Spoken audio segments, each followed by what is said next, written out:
we ended up with an individual who spent his entire life following his passion to create artwork that he felt the world would recognize and would be appreciated. And no reason not to, because during his life, there was 70 or 80 museums that basically acquired his work for their permanent collections.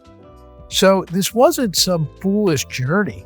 It was people had recognized that the quality work were museum quality, and they were being acquired during his lifetime. Unfortunately, upon his death, whether there's a change in the times, whether there's change in the funding of museums, whatever. But my father had gone from someone that basically had great aspirations to be remembered as an artist.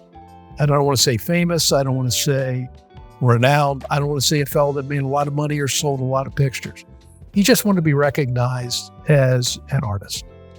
And somewhere along the line, it got disjointed. Clearly, he has the talent. He had the passion. But something occurred in the art world that basically left him pretty much in 2014 completely unknown with 4,000 plus pieces of work. The majority of that dedicated to go to museums, unwanted. And again, it's very subjective.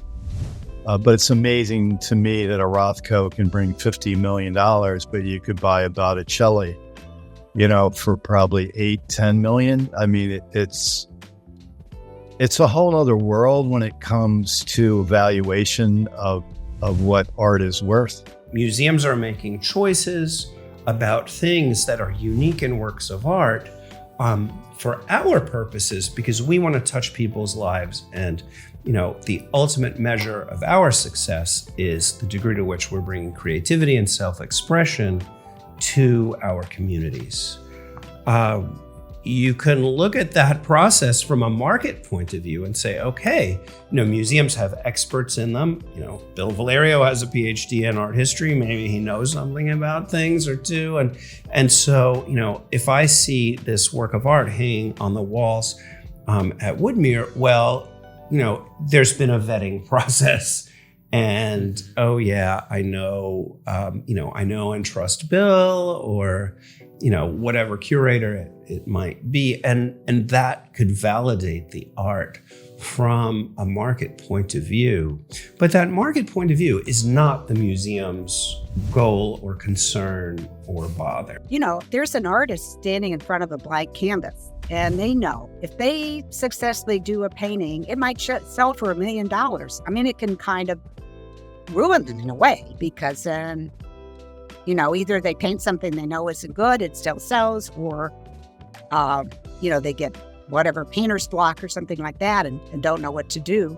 But it puts a lot of pressure, and I think that's something that Sam Feinstein saw, that I really personally, as an art historian, don't believe that the dollar signs on a painting reflect the value of it.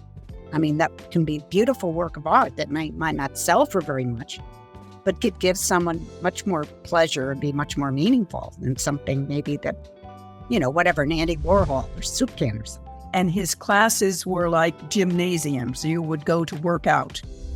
One of his students called it a spiritual gymnasium. We would paint for hours, and then we would look for hours, and always the challenge. And Sam would relate art to history, to mythology, to religion, to every other aspect of life in his talks, and also to science in particular. He was fascinated by science and the energy that lies beneath the surface of forms. And that's what you see, I think, in his abstract paintings. And what we were all trying to convey was the spirit, the energy that infuses all life. We'll tell you why we started this whole podcast and what our journey is and the reason for doing it. So the paintings that I have up here behind me, and if you're watching on YouTube, you'll be able to see it. For the audio folks, I think I'm not going to be able to do it justice in describing it, but maybe you can check the show notes to see what it looks like. Here's an example the one behind me. I was visiting my wife's uncle, and my wife's mom and her uncle are the children of C.R. Bechtel. C.R. Bechtel basically started the abstract artist movement in Philadelphia. I had no idea. Most people have no idea. And I was over at her Uncle Reed's, and he gave me this large folder to bring back to my wife's mom. So I brought it back from Virginia, and once it's home, I just sat it on the table, and I was like, you know what, let's see what's in here. He mentioned that there was artwork, his father's artwork inside. I started pulling it out. It's like, wow, this is actually pretty stunning. I've always enjoyed art, but I felt really drawn to a lot of these paintings, and it was surprising that based on this quality, they're really not doing much. We'll get into the story of kind of where they are. They're actually in a lot of museums, but virtually no one knows about them. And I started wondering why this is. So naturally, I brought in my buddy Shawn, marketing expert, who has an art degree, to try to explore this topic together. So Shawn, thanks for joining me on this journey, man. Yeah, man. Thanks for bringing me in. And what really surprised me about, coming into this, it being in the Philadelphia area, learning about all these different art movements, and, kind of obviously this is only meant to be like an overview, but, kind of seeing that there's all these famous artists, and, your wife's Uncle Reed, his father he was alongside of these big names that everyone knows. That, everyone's seen all these other artists' artwork. And this guy started this movement in Philadelphia. Here I am in school in Philadelphia, and didn't know until we started talking about this that there even was an abstract movement in Philadelphia. So it was just amazing to me. And I think you posed the perfect question of, how much of this is pure skill, which C.R. Bechtel had in spades, versus marketing. So I think it's a really interesting topic to cover. We know that great products need great marketing. I mean, you take something as easy as looking at the movie industry, and they usually spend 3x on marketing than they do on production. Yep. How does that fit into everything else? And do you have to be a business person to be a great artist? Is that part of it? Do you have to be a showman or showwoman? Like, how does that work? Right. Yeah, because you think about like the really interesting thing to study with art. Kind of, it actually gets more interesting when you're looking at the artists themselves, because everyone knows the kind of the stereotype of the quote unquote starving artist.